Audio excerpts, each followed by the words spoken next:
अरे यार, यह क्या बूंदी का रायता बना दिया। तुम्हें तो पता है ना कि मुझे यह बिल्कुल पसंद नहीं है। कम से कम वेजिटेबल रायता ही बनवा देती। क्या तुम्हें मेरी पसंद पता नहीं है? रंजीत ने गुस्सा होकर अपनी पत्नी नव्या से कहा। नव्या बोली, अब जो भी है बन चुका है, अभी खा लो। माँ ने कितने प्यार से बनाया है तुम्हारे लिए। शाम का खाना मैं देख लूँगी। रंजीत, शाम का क्या देख लोगी? हो गई आप भगत। थोड़ी देर में ही हम लोग निकलेंगे यहाँ से। इसीलिए मैं तुम्हारे साथ यहाँ आना पसंद नहीं करता। पर नहीं, तुम्हें तो मायके आने की ही लगी रहती है। पता नहीं तुम औरतें मायके के नाम पर पागल क्यों हो जाती हो। मायके के नाम पर पति को भी भूल जाती हो। नव्या, पर हम तो रात को जाने वाले थे ना। रंजीत, कह दिया ना, बस कह दिया। रंजीत बड़बड़ाते हुए खाना खाने लगा, पर उसने बूंदी का रायता थाली में से निकालकर अलग कर दिया। यह देखकर नव्या को बिल्कुल भी अच्छा नहीं लगा। कितने प्यार से माँ ने बीमार होने के बावजूद भी अपने दामाद रंजीत और उसके लिए खाना बनाया, पर उसे तो बिल्कुल कदर ही नहीं। मन ही मन नव्या सोचने लगी कि पता नहीं माँ को भी क्या है। कम से कम मेरे आने का इंतज़ार ही कर लेती तो मैं ही आकर खाना बना देती। पर उनकी भी क्या गलती। घर से निकलते समय फ़ोन किया था कि मम्मी हम बस आ रहे हैं, जैसे यहाँ सब कुछ तैयार ही मिलेगा। मम्मी भी यह सोचकर तैयारी कर देती है कि कम से कम कुछ देर बैठकर बेटी से मन भर के बात करेगी, इसलिए पहले ही काम कर देती है। और पापा इतनी दूर मिठाइयाँ लेने गए हैं, पर ये इंसान तो कुछ समझता ही नहीं है। इतने में माँ गर्मा गर्म फुलके लेकर बाहर आई और मनोहार करते हुए रंजीत के थाली में परोसने लगी।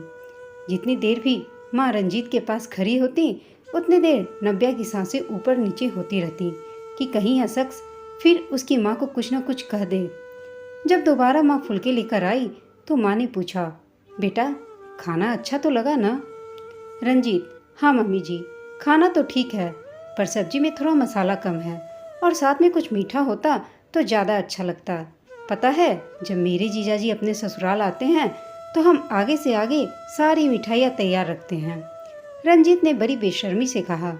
सुनकर माँ के चेहरे की मुस्कुराहट ही गायब हो गई, पर उन्होंने बात को संभालते हुए कहा, हाँ नव्या के पापा गए तो हैं मिठाई लेने, पर पता नहीं क्यों इतनी देर लग रही है। तभी बाहर स्कूटर रुकने की आवाज़ आई तो माँ फटाफट दरवाजे के पास गई। देखा तो नव्या के पापा मिठाई लेकर आ गए थे। आते ही बोले, आज तो बहुत ज़्यादा भीड़ थी, कहीं तुमने खाना तो नहीं खिला दिया? नहीं नहीं, अभी बस खाना खाने बैठे ही हैं वे लोग, तो जल्दी से यह मिठाई भी परोस दो। बस पापा का कहना था कि माँ फटाफट रसोई में दौड़ी और एक प्लेट में मिठाई सजाकर ले आई। माँ को इस तरह भाग भाग कर काम करते देखकर नव्या को बिल्कुल अच्छा नहीं लग रहा था, पर वह करती भी क्या। रंजीत ने ज़बरदस्ती अपने साथ ही बिठा लिया। अभी शादी 3 महीने पहले ही हुई है, इसलिए नए दामाद नाराज़ न हो जाएं, यह सोचकर माँ ने भी उसे रंजीत के साथ ही बैठकर खाना खाने को कह दिया। इस 3 महीने की शादी में रंजीत जब भी ससुराल आता तो माँ पापा उसकी सेवा में हाजिर रहते। भैया भाभी तो अपने काम के सिलसिले में दूसरे शहर रहते हैं। मम्मी पापा का वहाँ मन नहीं लगता तो वो यहीं रहते हैं। पर रंजीत में इतनी अकल नहीं कि क्यों बुजुर्गों को परेशान करना। अरे, उनके घर में सब कुछ आगे से आगे तैयार रहता होगा। आखिर पूरा परिवार एक साथ रहता है, दोनों बहुएं सेवा में हाजिर रहती हैं। पर यहाँ वैसे उम्मीद करना ये तो गलत है। नव्या कुछ कहना भी चाहती तो मम्मी पापा ने मना कर देते। खैर, खाना होने के बाद अभी थोड़ी देर बैठे ही थे कि रंजीत ने जाने की जिद पकड़ ली। पापा मनुहार करने लगे, बेटा कुछ देर तो रुक जाओ, आज तो वैसे भी तुम्हारा संडे है। पर काम का बहाना कर रंजीत ने वहाँ से विदा ले ली। भारी मन से नव्या रंजीत के साथ वापस ससुराल आ गई। उन दोनों को इतनी जल्दी आया हुआ देख कर सासू माँ ने पूछा, अरे तुम लोग इतनी जल्दी कैसे आ गए? तुम तो रात को आने वाले थे ना? अरे मम्मी, इसकी मम्मी पापा को दामाद की आवभगत करना तो आता ही नहीं है। वही सब्जी रोटी बनाकर पकड़ा देते हैं। यहाँ तो मुझे यहाँ पर ही मिल जाता है, तो मैं वहाँ क्यों जाकर खाऊं? मेरा तो बिल्कुल भी वहाँ मन नहीं लगता। सासू माँ ने नव्या की तरफ देखा तो वो निगाहें नीचे कर अपने कमरे में चली गई। पर रंजीत ने अपना बोलना बदस्तूर जारी रखा, अरे हमारे यहाँ देखो, जब भी जीजाजी आते हैं तो कैसे सब उनकी सेवा में लग जाते हैं। कितने तरह के पकवान बना देते हैं और मिठाइयाँ। उनका तो कहना ही क्या, जबकि मेरे ससुराल में क्या बनाया, पनीर की सब्जी, दाल और रायता, वो भी बूंदी का जो मैं खाता नहीं। और मिठाई भी खाना खा रहे थे उस समय ससुर जी लेकर आए। बाप रे, मैं तो अगली बार से नव्या को सुबह छोड़ आऊँगा और शाम को जाकर ले आऊँगा। जैसे तेरी इच्छा बेटा, जा तू आराम कर। वैसे भी आवभगत करना हर किसी के बस की बात नहीं होती। सासू माँ ने भी रंजीत को समझाने की जगह आग में घी डालने का काम ही कर ही दिया। यह बात रसोई में काम करती हुई उनकी बहू विधि भी सुन रही थी। उसे नव्या के लिए बहुत बुरा लग रहा था। रंजीत शुरू से ही बड़बोला है। विधि के साथ भी एक दो बार ऐसी हरकतें कर चुका था। जब वह अपने बड़े भाई भाभी के साथ उनके मायके गया था, तब भी घर आकर उसने विधि के मायके वालों की मेहमान नवाजी पर प्रश्न उठा दिए थे। वो तो रंजीत के बड़े भाई अनुज समझदार थे, इसलिए बात ज़्यादा आगे नहीं बढ़ी, पर खुद के ससुराल में भी यही हरकतें। विधि नव्या के पास गई और उसे समझा बुझाकर रसोई में ले आई। बात आ गई हो तो आ गई। कुछ दिनों के बाद ननद नीतू और उसके पति दिवेश को घर आना हुआ। उन्हें देखकर रंजीत बड़ा खुश हुआ और नव्या से बोला, अब देखना मेहमान नवाजी किसे कहते हैं, अब पता चलेगा तुम्हें। मेरी बात सुनकर तो पूरा मुंह फूल जाता है तुम्हारा। नव्या को रंजीत की बात का बहुत बुरा लगा। उसने यह बात विधि को बताई तो विधि ने कहा, फिक्र मत करो देवरानी जी, अब पता चलने ही दो। आखिर हम भी तो देखें मेहमान नवाजी किसे कहते हैं। कहकर विधि ने नव्या की तरफ देखा और बस दोनों देवरानी जेठानी मुस्कुरा कर रह गई। अभी दोनों देवरानी जेठानी रसोई में खड़ी होकर बातें कर ही रही थी कि इतने में सासू माँ रसोई में आई। अरे तुम दोनों यहाँ क्या कर रही हो? बाहर देखो, दामाद जी और नीतू आए हैं।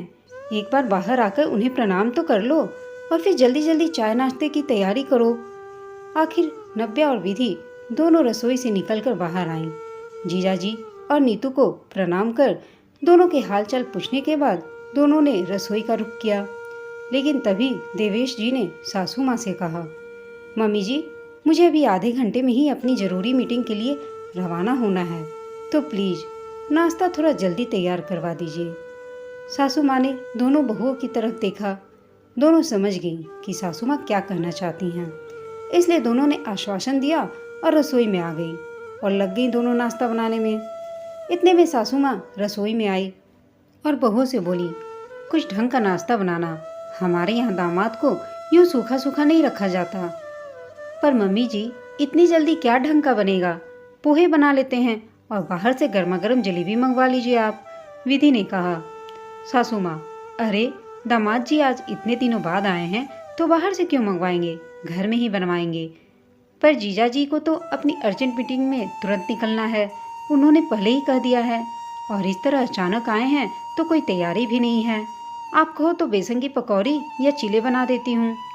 सासू माँ ने कहा, नहीं नहीं, एक मिनट रुको, मैं रंजीत को ही बोल देती हूँ, वो बाहर से नाश्ता ले आएगा, तुम ये पोहे पकौड़ी रहने ही दो।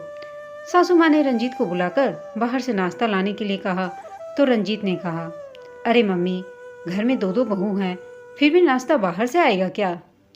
अरे तो घर में क्या हर चीज़ पहले से तैयार ही रहती है? तेरे जीजाजी इतनी जल्दी कर रहे हैं कि इतनी जल्दी नाश्ता नहीं बन पाएगा। रंजीत ने नव्या की तरफ देखा तो शायद मंद मंद नव्या मुस्कुरा रही थी। उसे देखकर रंजीत झेप गया और चुपचाप बाहर से नाश्ता लाने के लिए निकल गया। लेकिन इन सब बातचीत में ही 10-15 मिनट निकल गए। जब तक रंजीत घर आया, जीजाजी अपनी मीटिंग के लिए रवाना हो चुके थे। उसे देखते ही नीतू बोली, क्या भाई, थोड़ा जल्दी ही आ जाता, देख तेरे जीजाजी भूखे ही मीटिंग के लिए निकल गए। रंजीत बोला, पर दीदी, हर चीज़ में थोड़ा वक्त तो लगता ही है ना। हाँ, पर तेरे जीजाजी नहीं समझे तो मैं क्या करूँ। खैर कोई बात नहीं। भाभी, आप मेरा और मम्मी का तो नाश्ता लगा दो। नीतू ने कहा तो विधि सबके लिए नाश्ता लगा कर ले आई और सबने मिलकर नाश्ता किया। तभी सासू माँ ने कहा, दोपहर में कुछ ढंग का खाना बना देना, बेचारे दामाद जी भूखे ही गए हैं और उन्होंने कहा है कि वो दोपहर का खाना घर पर ही खाएंगे। वैसे भी उन्हें बाहर का खाना नहीं पचता है। सासू माँ की बात सुनकर दोनों देवरानी जेठानी मुस्कुराने लगी। विधि ने कहा, मम्मी जी, क्या बनाना है, आप तो मुझे ही बता दीजिए। अच्छा ठीक है, तुम ही बना लेना, तुम्हें तो वैसे भी दामाद जी की पसंद पता है, कहकर सासू माँ नीतू से बात करने लगी। सुनकर नव्या ने विधि की तरफ देखा तो विधि ने उसे इशारा किया और रसोई में काम करने चली गई। पर ये क्या, थोड़ी देर बाद अचानक विधि की जोर से आवाज आई, ओ माँ, मैं मर गई। यह आवाज सुनकर सासू माँ और नीतू रसोई में दौड़ी चली आई।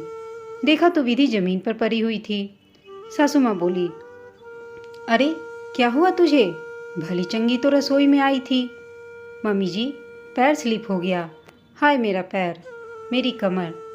जैसे तैसे दोनों माँ बेटी विधि को सहारा देकर कमरे तक छोड़ आई और नव्या को बोल गई, नव्या जरा इसके पैर और कमर पर आयोडेक्स मल देना, तब तक हम खाने की तैयारी करते हैं। दोनों माँ बेटी रसोई में चल दी। इधर नव्या आयोडेक्स लेकर कमरे का दरवाज़ा बंद कर विधि के पास आकर बैठ गई। दोनों की हंसी तो रुक ही नहीं रही थी, लेकिन करते भी क्या। आखिरकार बताना जरूरी था कि बहुओं के दम पर दूसरों की मेहमान नवाजी करना बहुत आसान होता है। खैर, दोपहर में दामाद जी घर पर आए, तब तक रंजीत भी घर आ चुका था। दोनों जीजा साले साथ में ही खाना खाने बैठे। इतने में नीतू ने देवेश जी और रंजीत को खाना परोसा। खाने को देखकर एक बार तो रंजीत का चेहरा भी बन गया। खाने में दाल, चावल, रोटी, भिंडी की सब्जी और बूंदी का रायता था। वही मीठे में सूजी का हलवा था। रंजीत कुछ कहता इससे पहले ही देवेश जी बोले, अरे मैं यह भिंडी की सब्जी तो खाता ही नहीं हूँ, आज लगता है विधि यह बात भूल गई। कहते हुए देवेश जी ने भिंडी की सब्जी एक कटोरी में अलग निकाल दी। अरे विधि भाभी को चोट लग गई है और नव्या भाभी रसोई में नहीं जा सकती है, इस कारण से मम्मी ने खाना बनाया है, आज एक दिन भिंडी की सब्जी खा लो। नीतू ने धीरे से कहा, देखो पहली चीज तो मैं भिंडी की सब्जी खाता नहीं हूँ, तुम्हें पता था तो तुम्हें बनवानी ही नहीं चाहिए थी। दूसरा, ये क्या सूजी का हलवा बनवा के रख दिया, मुझे इतना मीठा पसंद नहीं, इसे भी निकाल दो, देवेश ने कहा। सुनकर नीतू ने थोड़ी तलखी से देवेश जी से कहा, पतिदेव, मेरा मायका आपका ससुराल है, कोई 5 स्टार होटल नहीं जहाँ सब कुछ आपके मन मुताबिक ऑर्डर करो और मिल जाए। सामने वाले की परिस्थितियों को भी समझना चाहिए। माँ बुजुर्ग होते हुए भी कितने प्यार से आपके लिए खाना बनाया है, और वो कोई आज के ज़माने की मिठाइयाँ तो जानती नहीं है। मुझसे भी ज़्यादा मदद नहीं ली। माँ ने बाहर से भी ऑर्डर करने से मना कर दिया कि आज तो दामाद जी को मैं अपने हाथों से खाना बनाकर खिलाऊंगी, और एक आप हैं कि बस फरमाइश कर रहे हैं। नीतू के इतना कहते ही देवेश जी चुपचाप खाना खाने लगे। हालांकि देवेश और नीतू धीरे धीरे बात कर रहे थे, लेकिन रंजीत तो पास ही में बैठा हुआ था, उसे तो सब सुनाई दे रहा था, लेकिन उसने यह सोचकर कुछ नहीं कहा कि कहीं जीजा जी नाराज ना हो जाए। वह चुपचाप खाना खा रहा था। आज उसने अपनी थाली में से बूंदी का रायता भी नहीं निकाला। नव्या यह सब दूर से ही देख रही थी और रंजीत उससे निगाहें नहीं मिला पा रहा था। दोस्तों, आपको यह कहानी कैसी लगी हमें कमेंट करके बताइएगा। साथ ही कहानी अच्छी लगी हो तो इसे लाइक, शेयर और चैनल को सब्सक्राइब करना ना भूलिएगा। कहानी सुनने के लिए आप सबका धन्यवाद।